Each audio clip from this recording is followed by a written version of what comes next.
right, coming up next, the outcome of a legal battle for a Penyan family whose son isn't allowed in school because he's not vaccinated.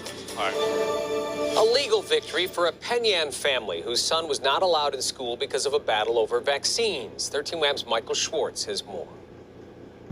Being home from school is nothing new for 12-year-old Thorn Schwartz, who suffers from severe autism. He hasn't been allowed in class for most of this academic year. They threw him out. We don't know why. In September, Creekside at Bosie's One in Fairport said Thorn couldn't attend school unless he was vaccinated. For years, he had been allowed a medical exemption, but his family says he has severe reactions to vaccines. Last year, his exemption was rejected based on new rules by the state health department. He could have a reaction that's so bad, we could lose him as we know him. Literally, just permanently. It could just be that bad. His family then sued the school and the state.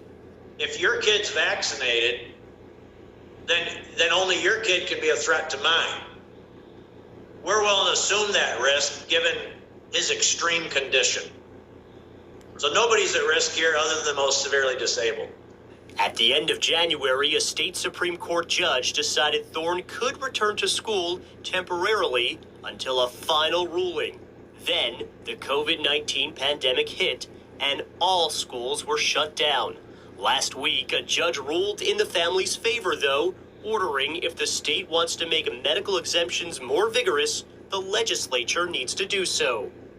Every student that has a medical exemption from their doctor should be exempt right now. Now, will there be some school districts that say, we don't recognize that, you got this law on the books? Yep. And then the lawyers are going to cite the case of Schwartz v. Zucker, and that's the end of it. The state now has until next Saturday to respond to the judge's ruling. Michael Schwartz, 13 WAM News. Creekside School had no comment. The state health department said it's reviewing the judge's decision.